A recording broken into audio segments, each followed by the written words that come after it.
So in this episode, I welcome Dorian Soanes, who's a qualified nutritionist. And I think you'll find this is an incredibly exciting subject. It says to me just how little we either know or how little we've been informed about the subject of nutrition, of food, and our health.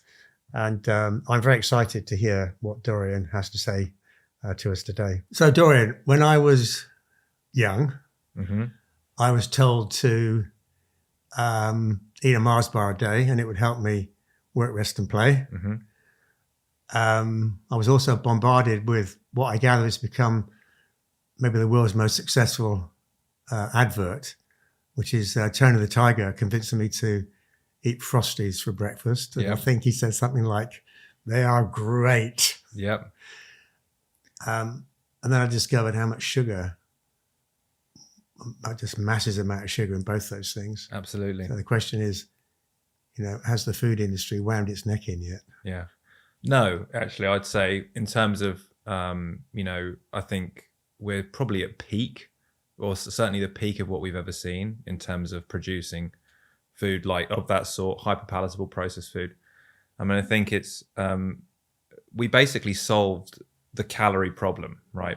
Through human history, most of our effort went into shelter and into procuring food for ourselves. That was part of human existence for thousands, millions of years, actually.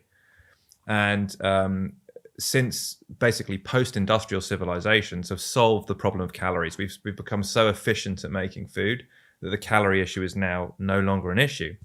And what we have now is basically we have a nutrient issue. We're awash with calories without the nutrients that we need to actually be healthy and survive. So no, it hasn't. And I mean, I think the latest data is, I think 60 to 70% of the standard Western diet, or the standard American diet, which is mostly studied, is now ultra processed food. And when I say ultra processed food, I'm talking about, the Mars or cereals. It's multi-ingredient foods.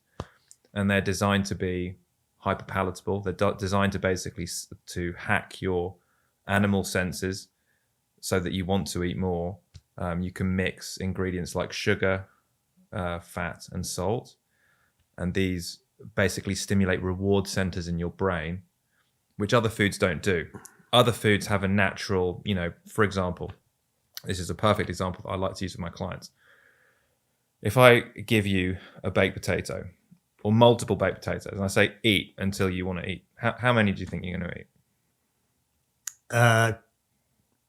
2. Yeah, you're not going to eat many before you're full, before you're stuffed, actually, if it's just a plain baked potato. Now, if I give you a bag of, say, or if I give you unlimited bags of crisps or potato chips, right? How many of those can you eat? 10. Yeah. Easy. I mean, for me, it's unlimited.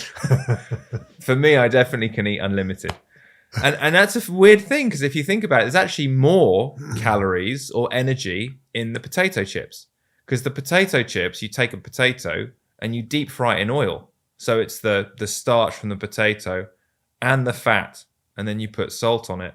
And, you have something now that's a hyperpalatable food that's hacking reward centers in your brain. Your body is not evolved with that type of food. Satiety mechanisms don't kick in, and now you can eat unlimited amounts of this food. So in terms of, to answer your question, to bring this full circle back to your question, has it gone too far? No, it's the worst it's ever been now in terms of the percentage of our diet as processed foods. And most of food companies' money goes into, actually, it's not the marketing. It is things like the crunch, the mouthfeel. It's all of these things, the color. These are the things that are going to make you want to eat more. When Pringles say, once you pop, you can't stop, they're literally telling you, right? That's exactly what they're designed to do. That's as bad as the old adverts. Right. It's like there's a clue, isn't it, in the advert? Yes. There's a clue. Now, this is slightly outrageous because, well, obviously, we are the most advanced we've ever been. And next year, I'll be saying the same thing, obviously. Yeah. We've learned more in the last 12 months than we've ever learned in the whole history Correct. of time. Yeah. With the pace of knowledge. Yeah. So we're the best equipped that we've ever been with information about everything in the world works. Mm-hmm. It won't be long before Elon Musk puts a guy on Mars. Right. And yet what you're telling me is that with all this, a governmental system, which is also the most advanced in terms of the controls they can put in society, we're still being duped by the food industry. Yeah, and I'll just play devil's advocate to what you say.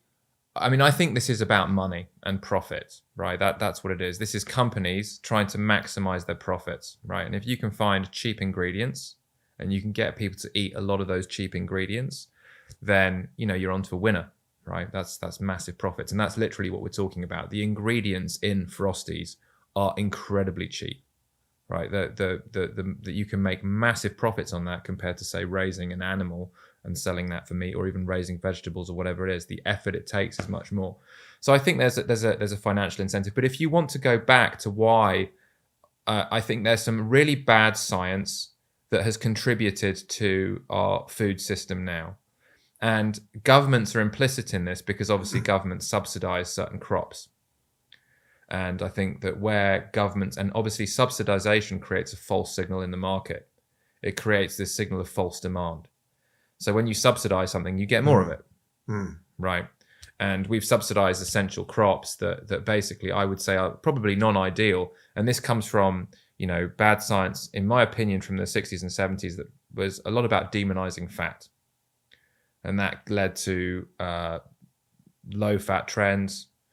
It's very easy to make low-fat foods, right? You can make something very tasty if it's low-fat, if it's got enough sugar in it, for example.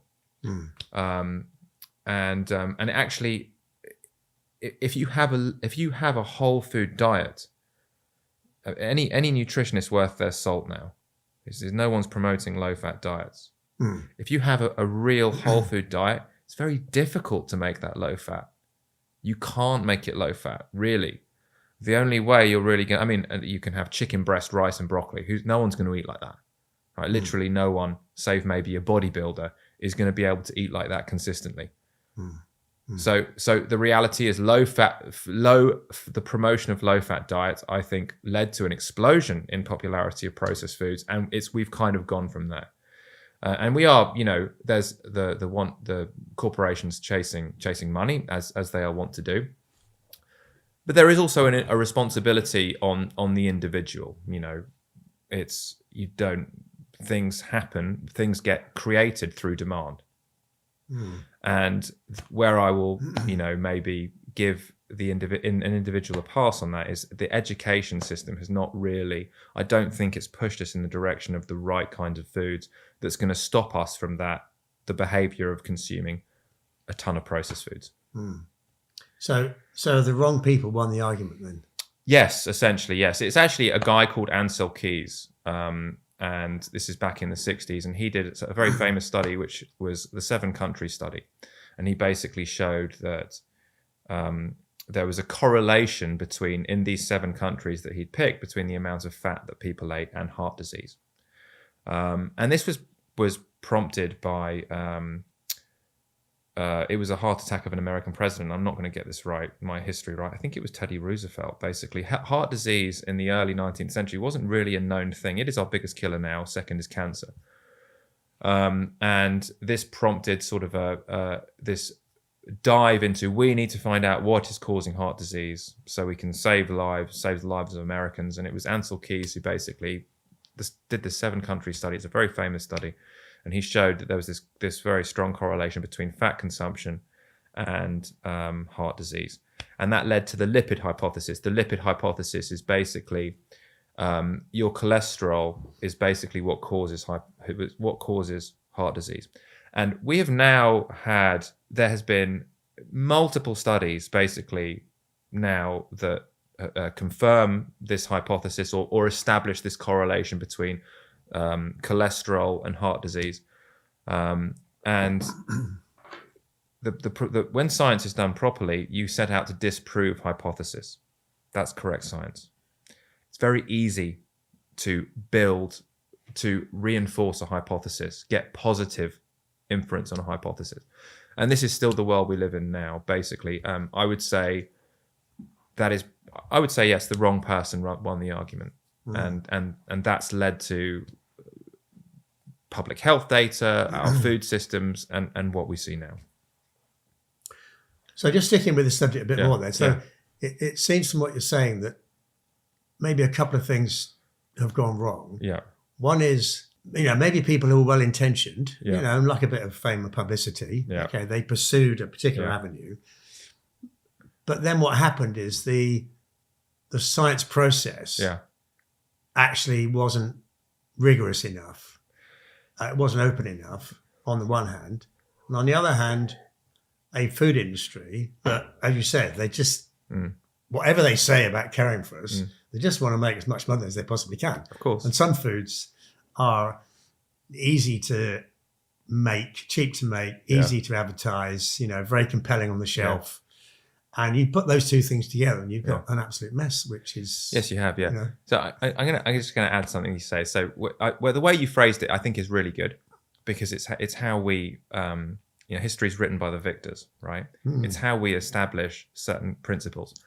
And the way the whole modern medical system operates, our modern medical system was established by a debate between two French intellectuals in the 1800s, French medicine professionals. One was called Louis Pasteur, which you've heard on from pasteurization. And the other guy, I can't remember his name. If you look at this up, if you Google this, you'll find his name. It's Louis Pasteur and this other chap. And Louis Pasteur was arguing for the germ theory of disease. Okay.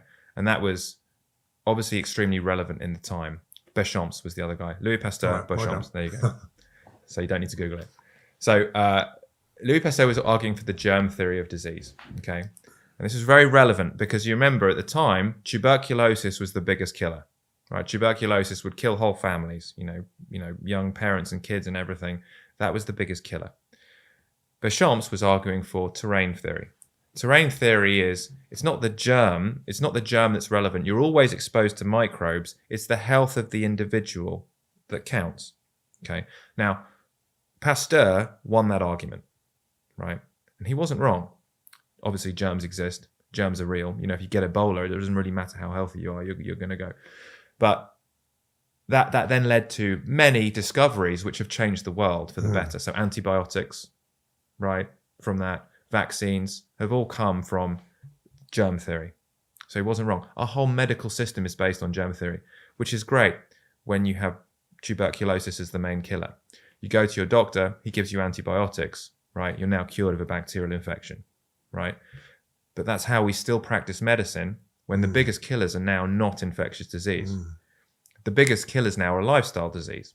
So you go to the doctor, the model is the same, right? You tell them you have a problem, they give you a medicine. The medicine doesn't cure you because you've got autoimmunity or you've got a chronic illness or whatever it is.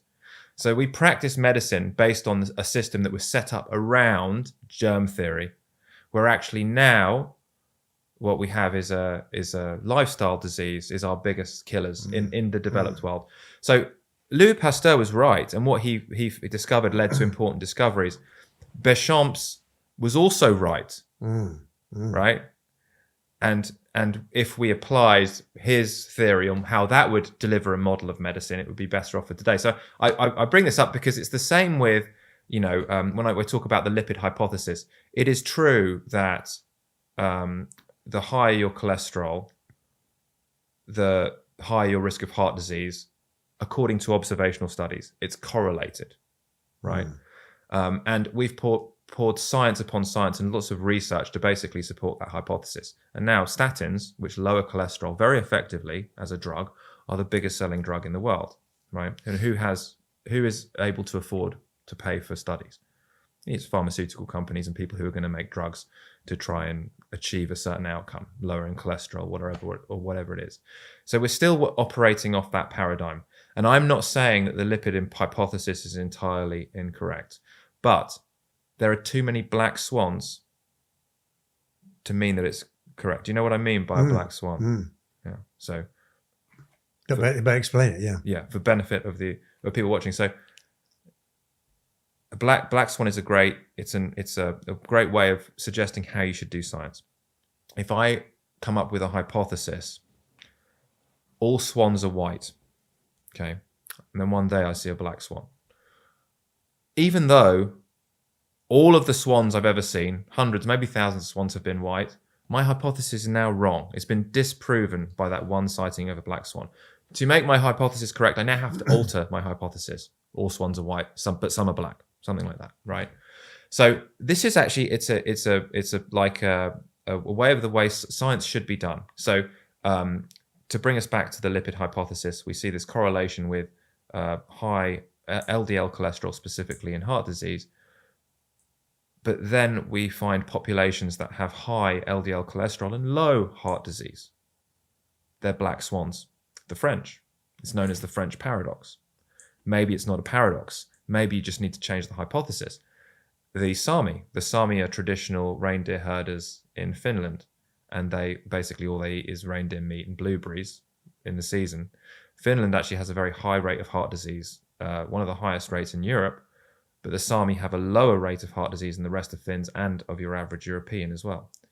So rather than chucking the baby out with the bathwater, like the Louis Pasteur-Béchamps debate, where actually they were both right, and we had something to learn from both of those, I would suggest that there are holes in that hypothesis that need to be filled, that we could make it stronger. And I mention this purely because of that is a seminal piece of science that has gone on to shape our food system, which is based around flour or refined carbohydrates, sugar, which is a refined carbohydrate, and vegetable oils, basically. So let's just pursue this a bit more, because and this what I'm about to ask is it's way beyond my personal knowledge, but it's an assumption that if people live a healthy life, they exercise, they look after all their joints and all that, maybe we'll come on to that, they eat the right food in the right sort of balance and quantities. I guess we have to take account, and I don't know, a certain percentage of people that get heart disease, maybe it's genetic anyway. Maybe it's very difficult to do something about it. But if everybody lived a healthy life, in the way I've just described, maybe with more factors, then maybe the call for statins, just to pick one example, would fall through the floor, because I don't know, a huge percentage of people wouldn't get heart disease. There wouldn't be the issues you've described, and then statins wouldn't be prescribed. Right. And in which case, the pharmaceutical industry, that bit of it would probably go bust.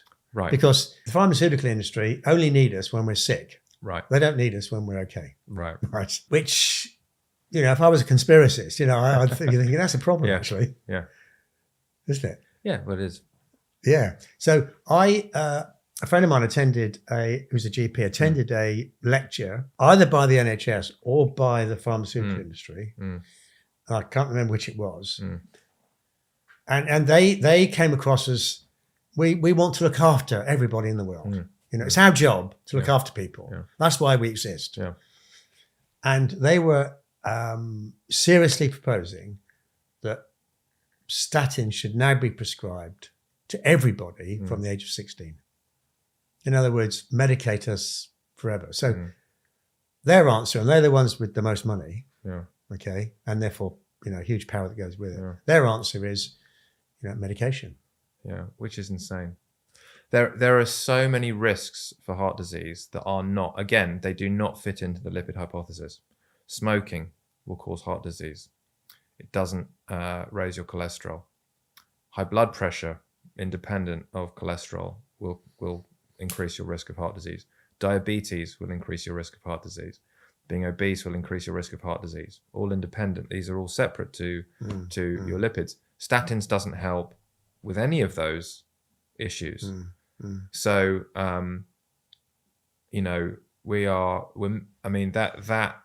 in suggesting and doing that, we're missing the wood for the trees here.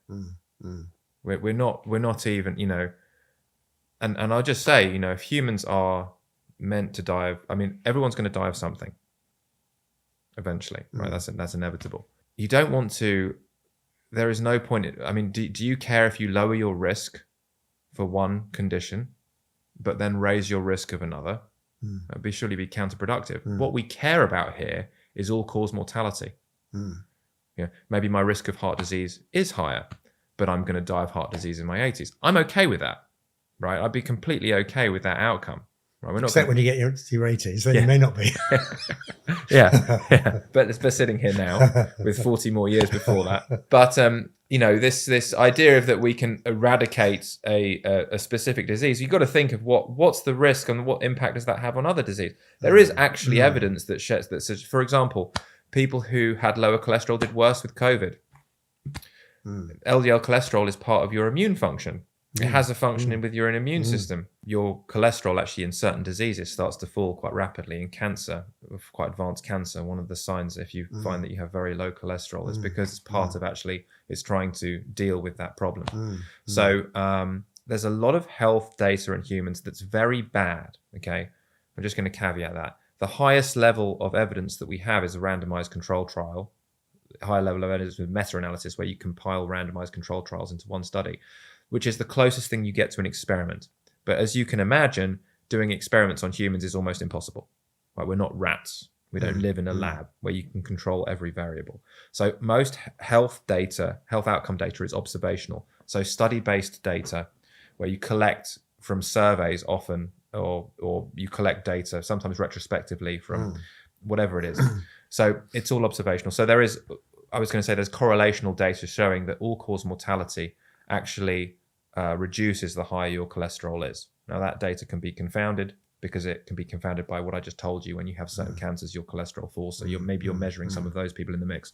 But all I'm saying is the suggestion that statins would be just taking medication would be a net benefit is ridiculous. Goes against everything that I would believe in medicine, which is actually your body is designed to thrive. It's not designed to be sick. Things happen that make you sick, but it's not designed to be sick. And I think that view of the world is that your body's designed to be sick. Yeah, I mean, if I looked at this in the extreme, I could say to the population, look, don't worry. You don't need to be healthy. Yeah. Don't worry if you have a pizza every day, eat 4 jacket potatoes and 10 bags of crisps. Don't waste your time exercising. Who wants to do that? Just take a statin every day and you'll be fine. Great. Yeah, exactly. It's like the wonder result. So back to the thing about something's gone wrong then. So obesity, I was reading the other day in the young is on the increase. Yes. So in a world where we know so much, I mean, listen to the content that you've got about this, and you would admit it's still inadequate. Yes, we're still learning. Right, but listen to the content. I've not heard that on the news. Right, I don't read this from the pharma industry. My GP's not telling me what you've just told me. The knowledge is there. And yet obesity in our young is increasing. With everything we've got, it seems to be going the wrong way. Yeah, absolutely. Our food system is just pushing more and more towards what we touched on earlier in the conversation, basically hyperpalatable food. It's convenient, it's cheap, tastes great. Yeah. No, it tastes great. Yeah, great. Yeah.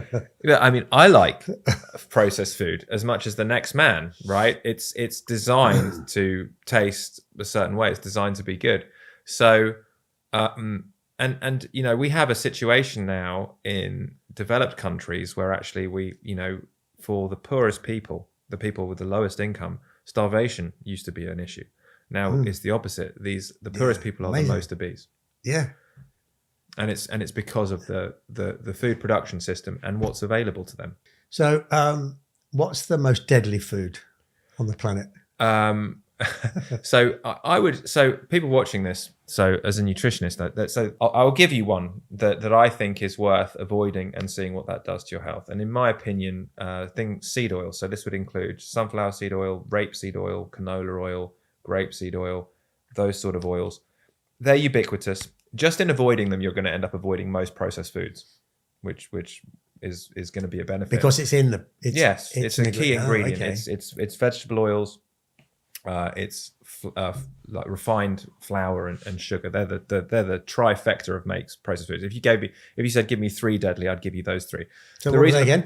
So the trifecta: vegetable oils, refined flour of sorts, and sugar, which is a refined carbohydrate as well. Vegetable oil at the turn of the century was engine lubricant. That's what it was used for. But they found also people can consume it, and you can use it in food products, and it's extremely cheap.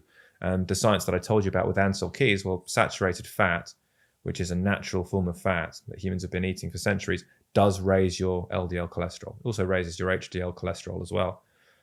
But it raises your LDL cholesterol, whereas vegetable oils lower your cholesterol. And there's a mechanistic reason for that. It's because your cell membranes, we're monogastric creatures like pigs or chickens, not like cows. Ruminant animals have more than one stomach. So the fat we eat becomes the fat in our body, the fat in our cells. Ruminant animals are different. Whatever they eat, they ferment and they make their own fat and protein. But anyway, monogastric creatures like us, the fat we eat becomes the fat in our cells. All our cells are made of a phospholipid bilayer, which is a double layer of fat around our cells. So the fat you eat becomes part of your cell membranes. Saturated fat, if you leave it at room temperature, butter or tallow, it's solid. So saturated fat needs less cholesterol. Cholesterol is a stabilizing molecule in your cell membranes. Saturated fat needs less cholesterol to stabilize your cell membrane. If you have polyunsaturated fat, which you find in vegetable oils, as the primary makeup of your cell membrane, it's unstable. It's less stable. You need more cholesterol. So when you have more saturated fat in your diet, you need less cholesterol on your cells. You have more cholesterol in your blood. When you have more polyunsaturated fat in your diet, you need more cholesterol in your cells. Okay, so that's the reason that effect happens. But anyway, it was serendipitous that this cheap engine oil that you can also consume also lowers your cholesterol. So we can market this as a healthy alternative now to saturated fat. Now there are a few problems. So first of all, it's polyunsaturated fat. The amount of polyunsaturated fat that is in the natural human diet, if we take sort of hunter-gatherer populations as a control, is very low. You don't need much of it. It's one. You mean you don't need much to be healthy? No, you don't need much to be healthy. They are essential, which means you have to consume them, but you only need a small percentage. So if you look at hunter-gatherer populations, it's 1 to 2% of their diet, and that's omega-6, which is a polyunsaturated fat, and omega-3. And they're balanced at a ratio of roughly 1 to 1 or 2 to 1. Okay. And actually, it's important that they're balanced for reasons I'm going to go into. The polyunsaturated fats, so first of all, they're very unstable. Polyunsaturated, it means that they're very easy to oxidize. So, for example, if you have, when you go to restaurants and you see bottles of rapeseed oil or vegetable or whatever, it's just standing there, right? In light, especially sunlight, UV light will oxidize that oil. That is basically just oxidized fat. So that's the first thing. You're eating oxidized fat. I have now. And what's wrong with that? Oxidized food, oxidative stress. Okay, oxidative stress is basically what determines aging in your body, right? Oxidation. So if you remember GCSE chemistry here, oxidation is loss. If you have an oxygen molecule that loses an electron or loses a hydrogen electron, it's now sticky. It's now positively charged and it sticks to things. So oxidation is you cut an apple, it browns, or iron rusts, right? So reduction is where you get that hydrogen, another hydrogen electron, you attach it to the oxygen, but now it's not going to stick to anything, right? So anything, when you consume oxidated products, you're adding oxidate, you're consuming oxidated, you're consuming those oxidated molecules essentially. So those molecules then stick to other things. Yes, exactly. Okay. You digest which is them. not a great thing. No, exactly. Right. Now, I don't have this problem, but I've had lots of people who will, obviously a lot of my clients are doing elimination diets. They eliminate all kind of dairy, gluten, probably the two most common things. Not everyone has an issue with those two things. But there have been several clients since I've been doing this that we just couldn't work out what it was. And it was they seemed to be doing great, but every time they went out to eat, they were running to the toilet and they had problems. And I've tested it in a few of these clients. We ran an actual experiment. That's what I'm doing most of my time with clients, is running experiments to see what works. Yeah. And it was just the seed oils that was doing that. Yeah. And that is because for some people, eating a load of oxidized fat, your gut's just going to say no, thank you. goodbye. So that's one reason. There's another reason that you can ask a question. Well, maybe I'll ask the question. Maybe you should come back to it. Yeah. I'm not sure where it fits in what you're saying, but it's quite a shock to hear that sunflower oil, rapeseed oil, there's another one I think you said.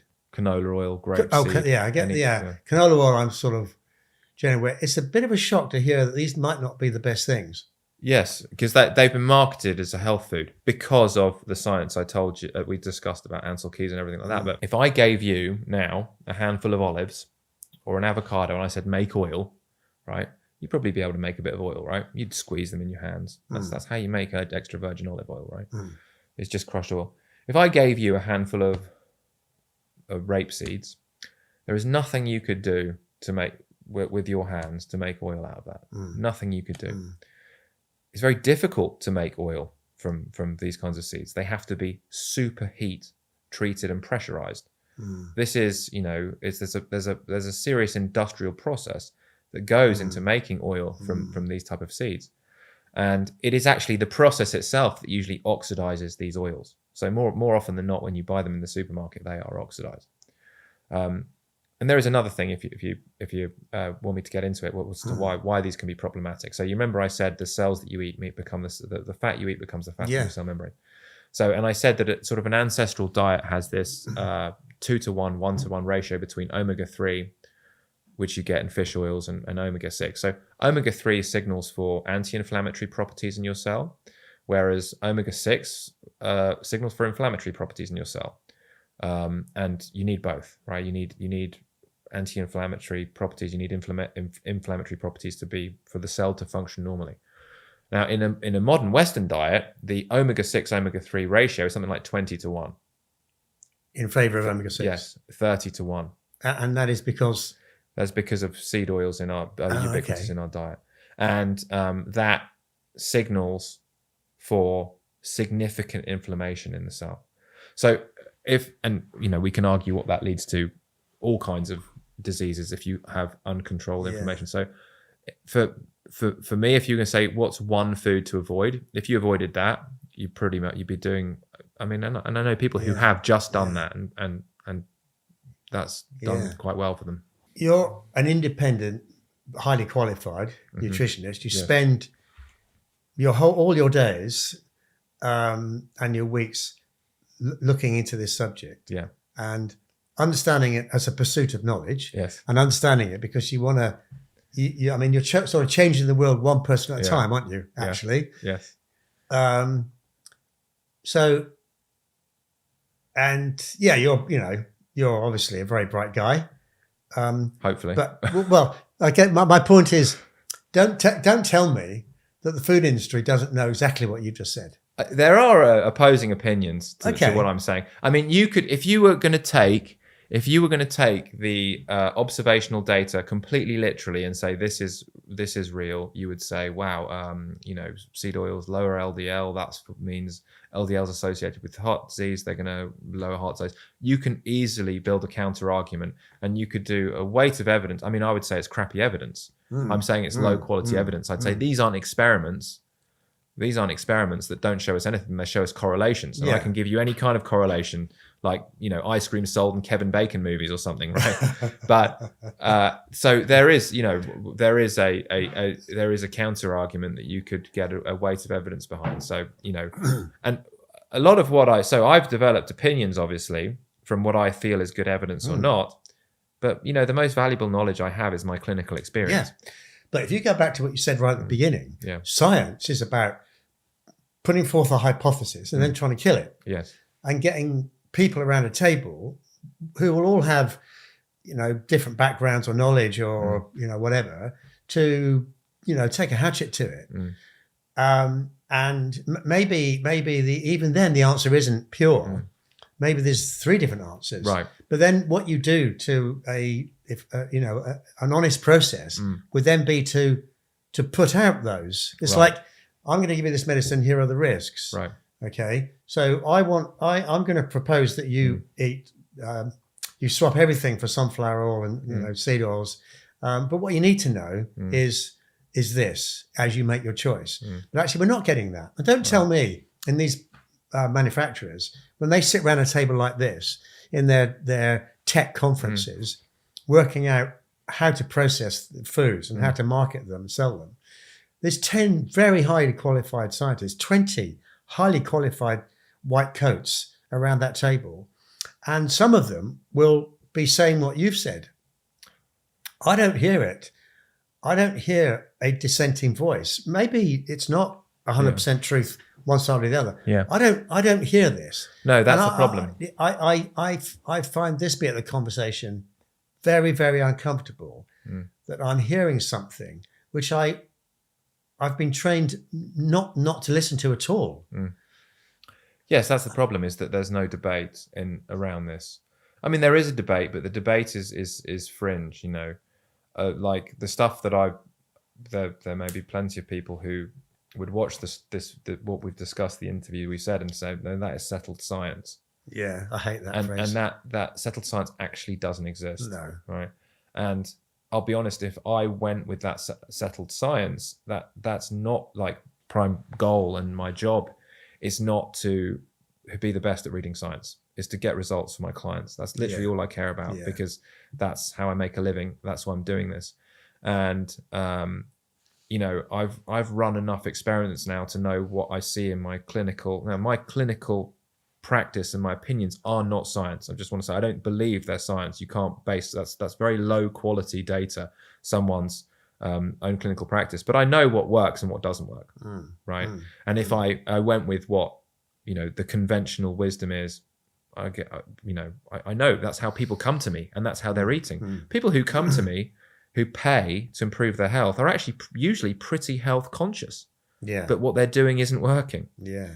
So and they're doing all the things, you know, that we've discussed. Just think about avocado oil. So even avocado oil and olive oil are not exempt from some of these issues.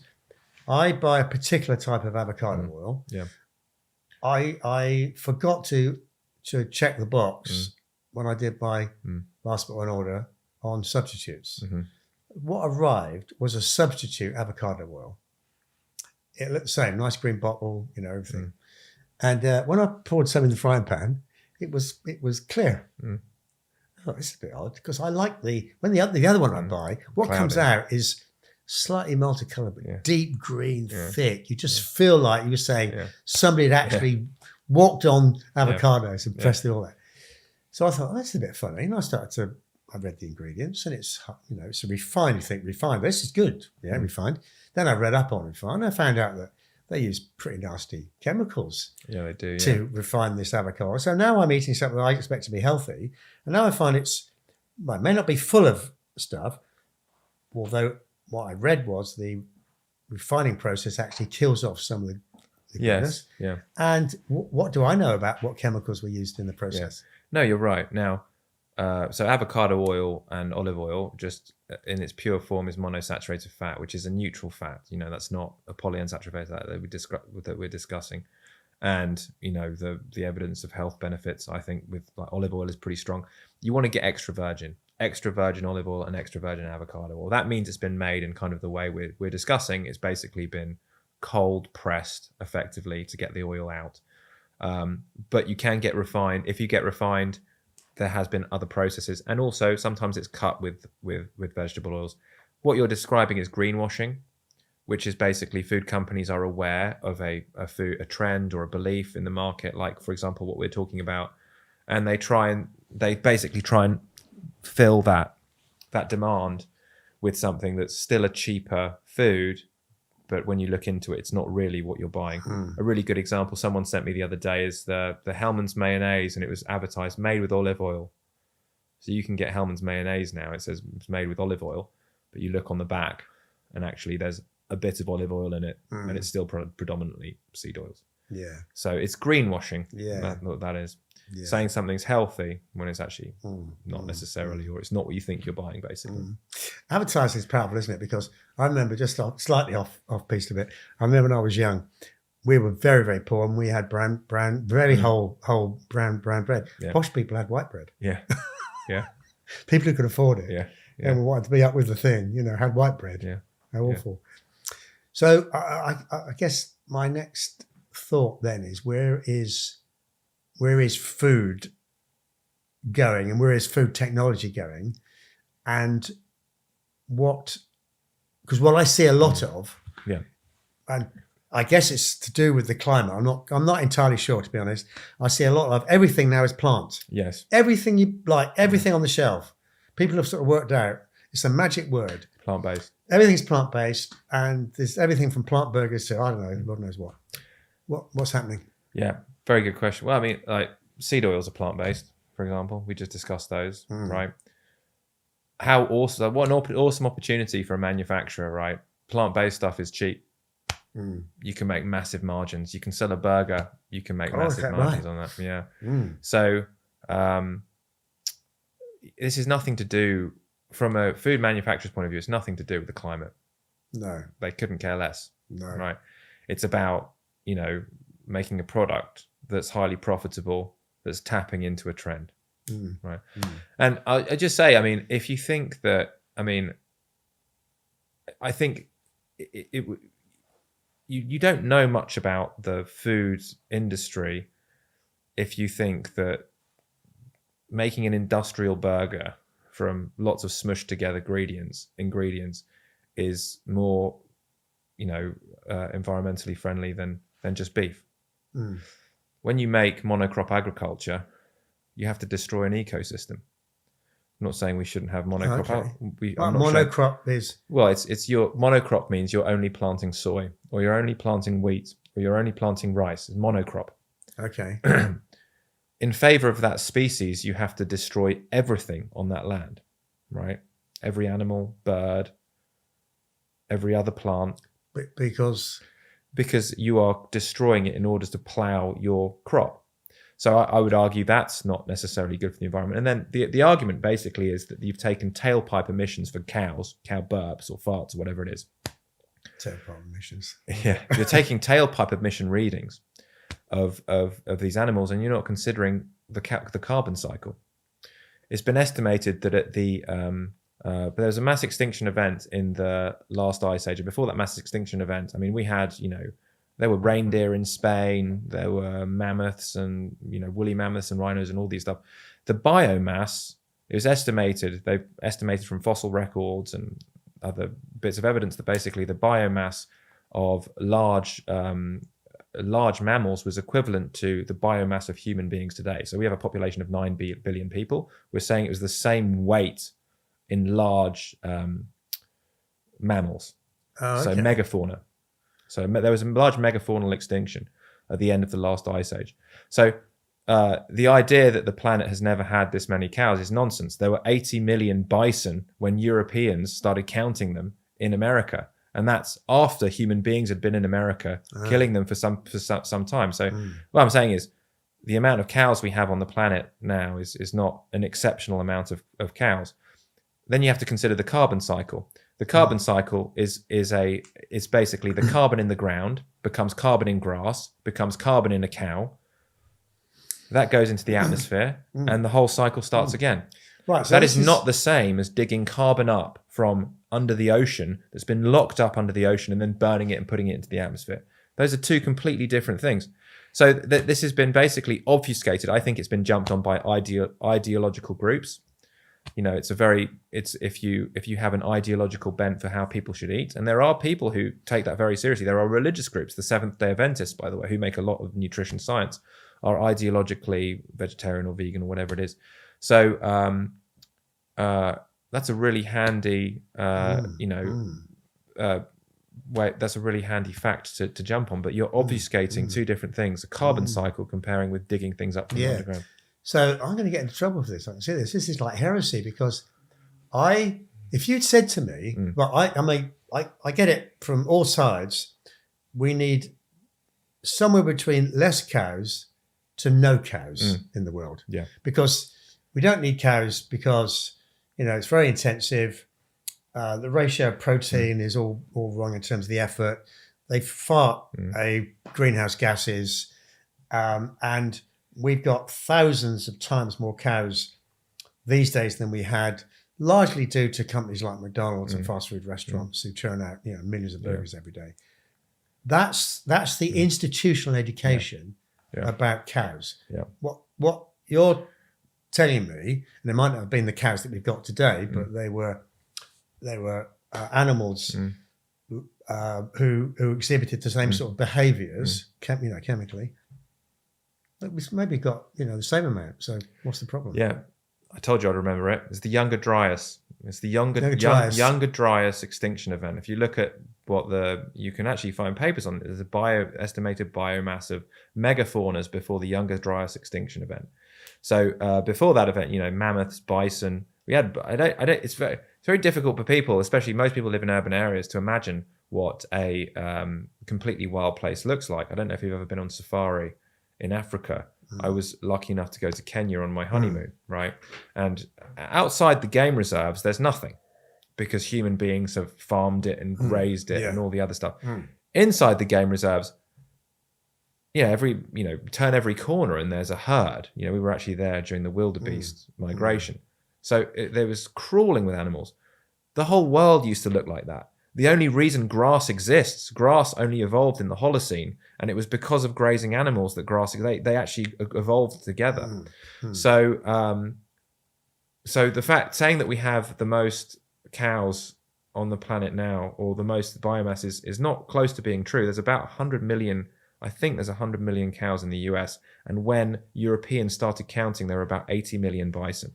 There were huge bison herds in the US, which obviously were wiped out mostly by Westerners who were trying to kill off the native population by destroying the bison. So, we're not, and actually our agricultural cow population is going down now because farming methods like dairy is becoming much more efficient. So that's not correct that this is the most we've ever had. It's not even close to being correct. We had mammoths farting, and I can tell you that I'm sure their farts were a lot bigger than cow farts when they were around.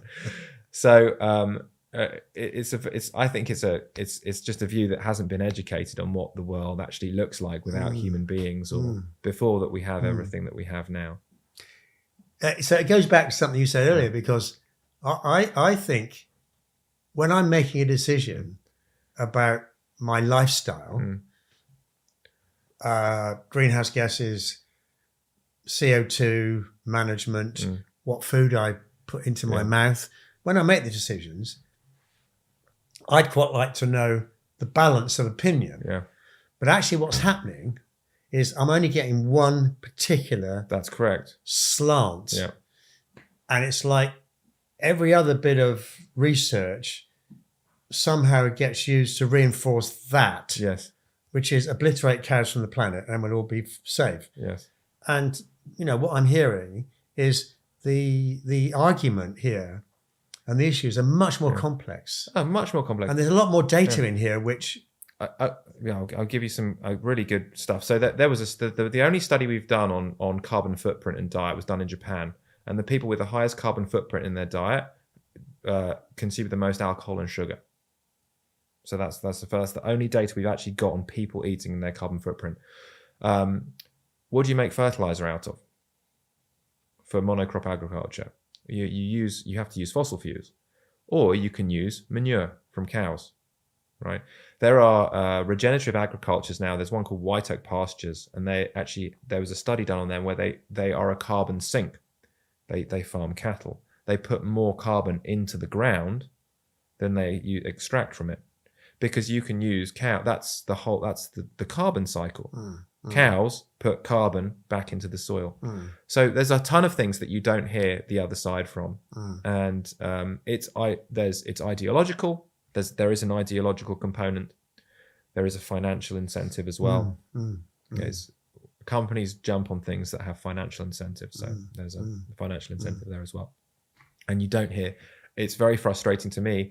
My kids are taught this in school. And they're never told the counter argument. They actually have songs about 5 fruits and vegetables a day. And I don't have a problem with you eating 5 fruits and vegetables a day. In fact, you should probably eat more than 5 servings of fruits and vegetables a day. That's not going to stop you from eating a ton of processed food. If you just eat 5 fruits and vegetables a day, and this is the advice that we've been giving, and I think it's back to your question on childhood obesity, I think it's part of the problem. as long as you get 5 fruits and vegetables a day, you'll be okay. Yeah. No, that's not gonna stop you eating that stuff.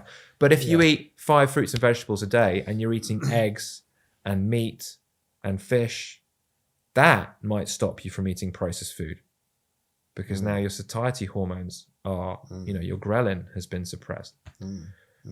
So it's there's a lot to consider, and it is a complex system. And there's obviously human behavior involved. So do we need less cows, same amount of cows, or more cows? Well, that's a good question. I mean, I suspect that we could make, as I said, cows are actually falling in America because farming practices are becoming more efficient. Right. So, if efficiency increases, then maybe you can do it with less. I'm not an expert on farming, but if you're asking what people think I should be eating, I think they should. Most people that I meet or most people that come to me and want to get better are woefully deficient or woefully under consuming protein. And animal products are a higher quality of protein. And when I say higher quality, I mean amino acid. Your body doesn't care about protein. It cares about amino acids, which is what protein's made of. So you have 20 amino acids, 9 of which are essential. Essential means you need to consume them. And if you look at the balance, even if you're so first of all, it's almost impossible to eat. I mean, from plant foods like lentils or beans, the amount you'd have to consume without basically farting yourself to death would be almost impossible. But also, when you look at when you also take into account nutrients or amino acid quality, there's no competition. You'd end up having to eat, even with the same amount of protein, you'd have to eat 3 times the volume just to get the same amino acid concentration. So if you're asking me, I don't know about farming practices, but I think that people should be, a diet that everyone used to eat was sort of like a meat and 2 veg.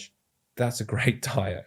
And we've just come so far away from that, that people like me exist to educate people to actually, that's a great way to eat. So, and as you get older, I gather I'm not quite sure which bit of the process is affected. Yes. But it's harder to process your protein or something. So something happens as you get older. Yes. So Good protein, point. And if you, I guess if you're not either eating it or processing it properly, that's going to contribute to your aging, longevity. That's an excellent point. So what you're talking about, I think, is muscle protein synthesis. So when you look at who's going to die first, right? This is what we care about, all-cause mortality. And you look at people over 60. The strongest people live the longest. It's not cholesterol. It's not blood glucose. It's not inflammation markers. And there's a reason for that, actually, because muscle will contribute to improving your cholesterol readings if we need to care about that, your blood glucose, your inflammation markers. But your muscle is not just there. It's like it's always being degraded and it's always being built every single day. You're adding protein, you're taking protein away. And the balance is what determines your outcomes. And from about 30 onwards, unless you do something about it, you're losing muscle every single year. Okay, unless you do something about it. And when you eat a certain amount of protein, more specifically, it's leucine, the amino acid in protein. When you eat a certain amount, it's about 30 grams of high quality protein to get 2 grams of leucine. That 2 grams of leucine stimulates something called muscle protein synthesis, which is the addition or building of new muscle, right? So your ability to create muscle protein synthesis goes down as you age. So when you're a young boy, full of testosterone, 18 or 21, you can eat white bread, you probably get muscle protein synthesis. After about 40 or 50, you have to eat that 30 grams per meal to get muscle protein synthesis. So older people, actually, it's more important. And if you think about the diets that we give old people, they go in a home, they're having, a bowl of porridge with no protein, a sandwich, and then a soup or something. That's kind of how they eat.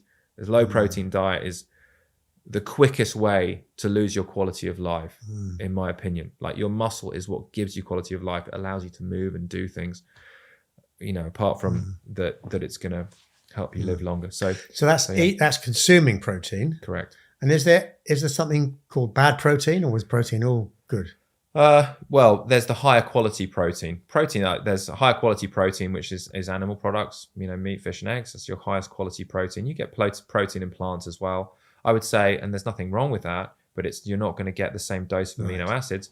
I'd say if you aim to get that 90 grams per day, so generally 3 servings a day, about the size of your hand of meat, fish, and eggs, that's going to get you to 90 grams per day. And then if you top that up, so optimal protein is 1 gram per pound of body weight, roughly.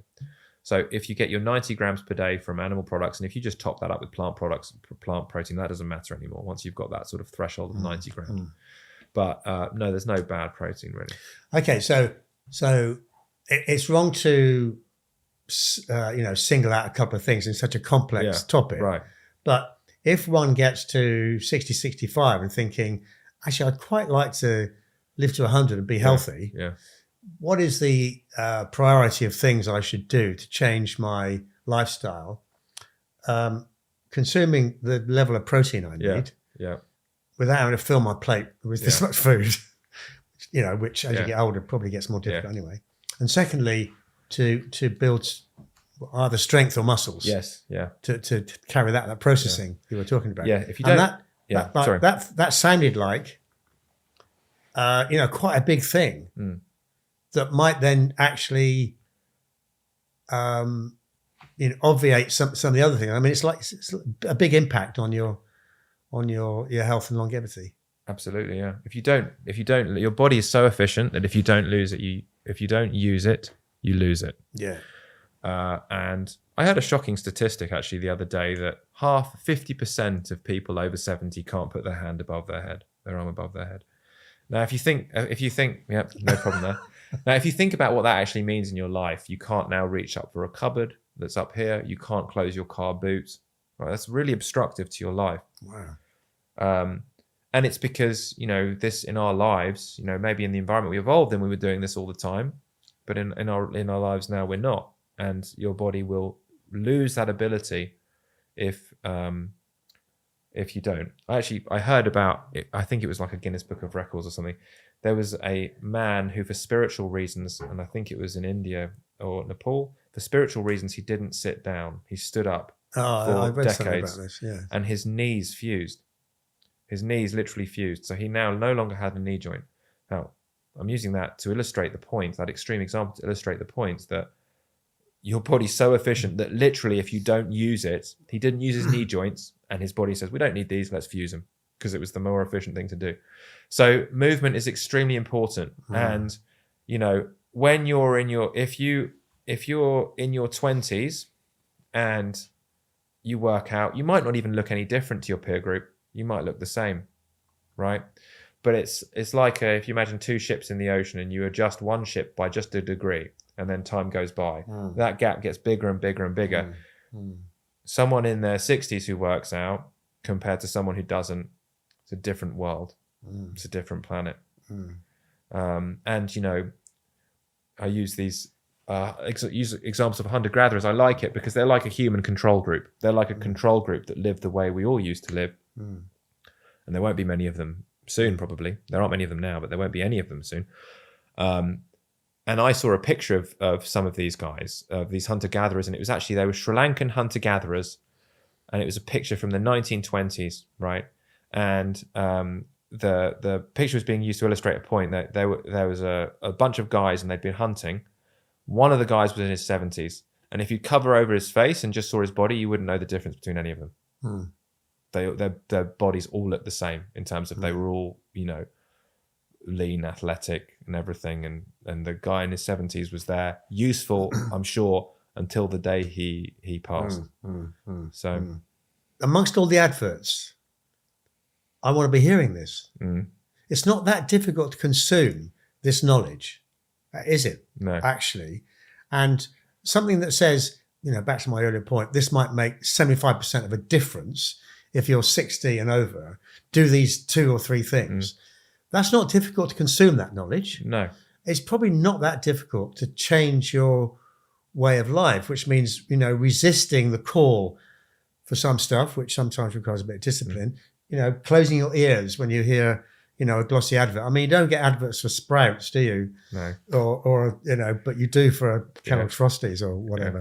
One of my favorite things at the moment is, and it's all about where the food industry is going, what are the people who have the power suggesting we should be doing, or even controlling actually what we're doing?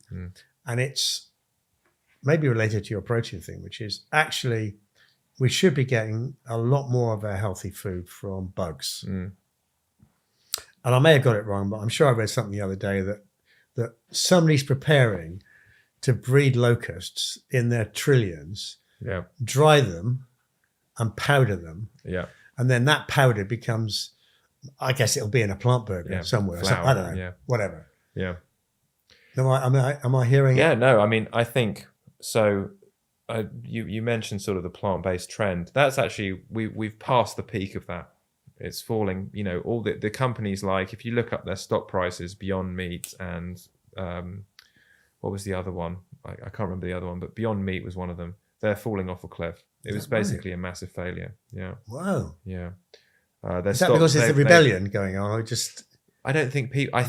I actually think people are more intelligent than that. I have more faith in humanity actually, and I don't think people really bought that story as much as people think they do. There's a different world between what you see on the TV. People who make TV programs or news is a very small percentage of a society. It's not necessarily representative of people's opinions. So I think we're past beyond the peak of that. And I think the answer to that is now bugs. I think that's the answer, is that, okay, well, that didn't go down well. Bugs have animal protein. Can we sell that?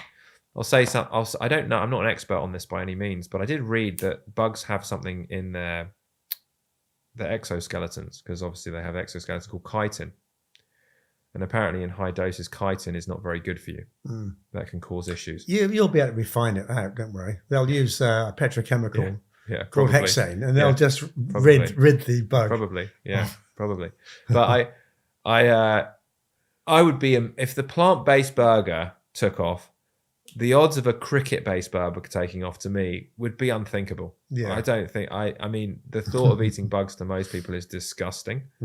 I don't think that most people are even ideologically driven enough to want to do that, even if it was good for the environment. I don't believe it is better for the environment, but even if it was, I don't think most people would want to do that.